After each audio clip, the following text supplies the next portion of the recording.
Laboratorium Universitas Pendidikan Indonesia Angkatan ke-27.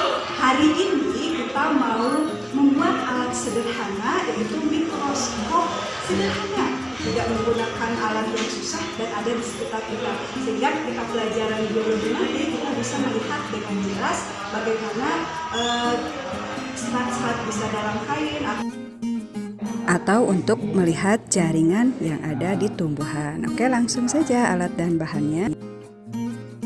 Untuk alat dan bahannya, di sini ada satu buah HP, satu buah gunting, kemudian di sini ada satu buah lensa cembung dari pointer. Kita bongkar dulu menggunakan tang, dan ini mudah didapat ya. Kemudian di sini ada penjepit rambut, ada pula solatip, ya. Dan yang terakhir ada kain yang nanti kita akan lihat serat yang ada di kain tersebut. Baik, untuk cara membuatnya, yang pertama-tama setelah kita tadi membongkar lensa dari pointer, lensa cembung dari pointer, kita masukkan ke penjepit, ya. Masukkan. Nah, langkah berikutnya adalah kita siapkan HP, lalu kita tentukan mana kamera yang akan digunakan untuk membuat mikroskop. Kebetulan HP saya ini ada 3 ya. Yang mau kita jadikan praktek. Oke, di sini saya menggunakan kamera ke-1. Kamera ke-1, maaf. Nah, di 2 kan masih jelas, di 3 masih jelas, berarti ini nanti di 1 menempelkannya. Bisa dipahami ya.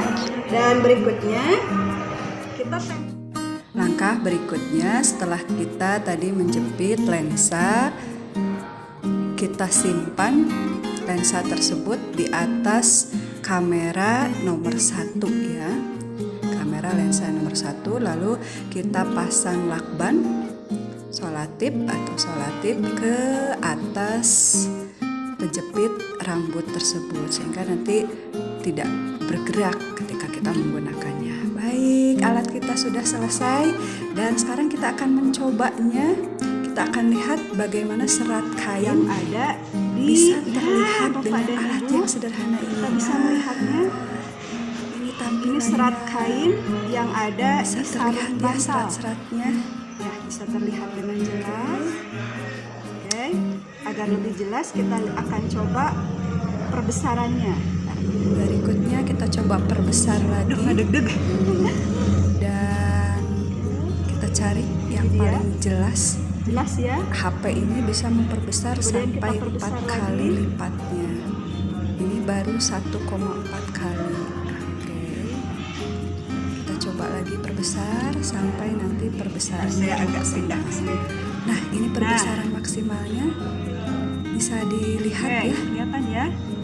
Nah, ini dia. Perbesaran sampai 4 kali. Itu serat kain. Barangkali ingin melihat serat yang lebih dalam. Kalau 2 kalinya, ya coba Bapak Ibu lihat. Ya, ini dia yang paling jelas ini ya. Lihat ya. Nanti Insya Allah anak-anak di sekolah dengan bisa alat sederhana mempelajari yang serat mudah, kain kita bisa melihat benda-benda dengan mikroskopis yang hanya kecil menggunakan dengan mikroskop alat sederhana. tadi. Oke.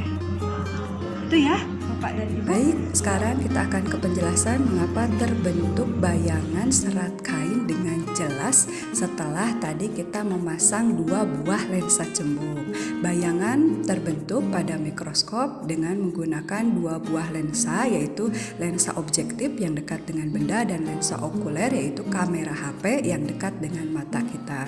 Di sini ada FOB yaitu fokus objektif aktif dan FOK itu fokus objektif dari lensa okuler yang aktif. Baik, jika serat kain berdiri di lensa objektif, maka jika ada sinar yang melalui titik pusat O, maka dia akan diteruskan. Dan jika ada sinar sejajar mengenai benda sejajar dengan suhu utama, maka akan dibiaskan melalui fokus objektif. Dan di sini perpotongannya, maka terbentuklah bayangannya sebagai berikut. dan bayangannya menjadi lebih besar dan terbalik serta nyata. Berikutnya, bayangan yang dibentuk oleh lensa objektif ini akan menjadi benda oleh lensa okuler atau lensa kamera HP. Dengan menggunakan sinar istimewa, maka akan terbentuk bayangannya. Sinar datang sejajar sumbu utama akan dibiaskan melalui titik fokus okuler aktif. Dan jika ada sinar yang mengenai benda dan mengenai titik O, maka dia akan diteruskan. Karena tidak ada perpotongannya, maka kita perpanjang sinar biasnya, dan ini dia perpotongannya ada di belakang dari lensa okuler ini. Maka bayangan yang dibentuk adalah menjadi maya, terbalik, dan diperbesar. Itulah mengapa serat kain menjadi terlihat jelas setelah kita memasang 2 buah lensa cembung.